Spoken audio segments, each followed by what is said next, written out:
biographies are a combo of facts, hearsay, and imagination. It was the 23rd of May, Addington Hospital on the beachfront in Durban, Natal, South Africa, when the warm winds of time stirred up the beginning of hope and possibilities. Well, for my parents anyway. Apparently they had tried for 7 years to conceive me after my brother John made his appearance. I was a Caesar baby, born through what then was a relatively safe procedure. They even had ultrasound back then too, originally developed to detect submarines. You can see I've done my research. Maybe mum and dad knew I was a girl and gave me a name before I even made my debut. Who knows these answers? I can only imagine, which is what I want you to do too when you don't have all the facts. Now let's talk about your birth. But before we begin, this is about your story in your words. I'll provide many tips and techniques throughout this course, but in the meantime, I ask that you simply write how you talk. Just get it out. There'll be plenty of opportunity to fine-tune later. A birth announcement is a proclamation to all mankind that something wonderful has happened. In this case, that you were born.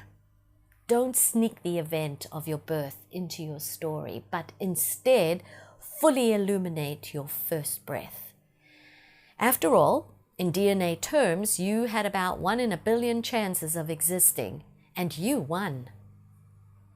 You are here, and you belong. When recreating the story of your birth, own it and let your imagination soar. Here are some ideas.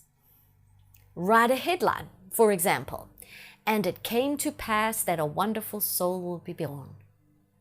Or, "Breaking news, Johnny Doe is here to change lives." Look for examples of baby announcements on the internet or in the library to get some ideas. Set the backdrop of your birth story. What kind of world were you arriving into? Expand on the raw beauty of the times, the struggles that were going on, and the overall state of the planet. Research medical procedures and family dynamics and religious traditions and so on at the time. You could also include your astrological sign or the Chinese calendar or numerology and find out what might have been written in the stars for you. For instance, I might say, as a Gemini, it was prophesied that I would speak my mind freely and see things from different angles. Tap into your senses as you detail your birth. Take some creative license as you use words like perhaps or probably. You may not remember the sights and the sounds and the smells that were around at the time of your birth, but you sure can draw your reader right into a scene with these powerful sensory triggers.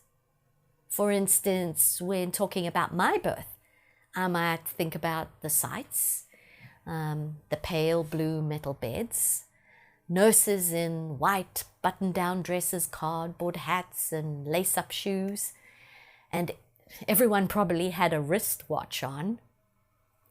I could describe the sounds, the peeping of machines, the adult whispers, the baby gurgles.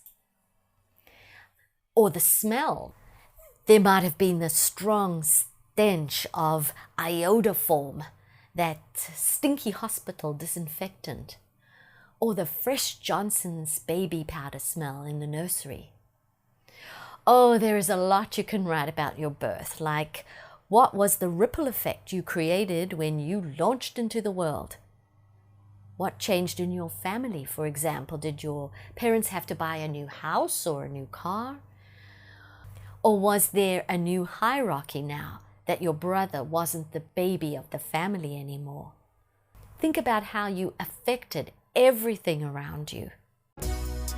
Write about different ways to recount your birth story, using powerful headlines, stunning backdrops, astrological signs, all the while not forgetting to draw your readers in with great sensory descriptions.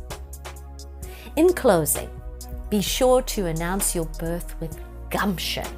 After all, you disturbed everything that precise moment on a planet that would never, ever be the same again.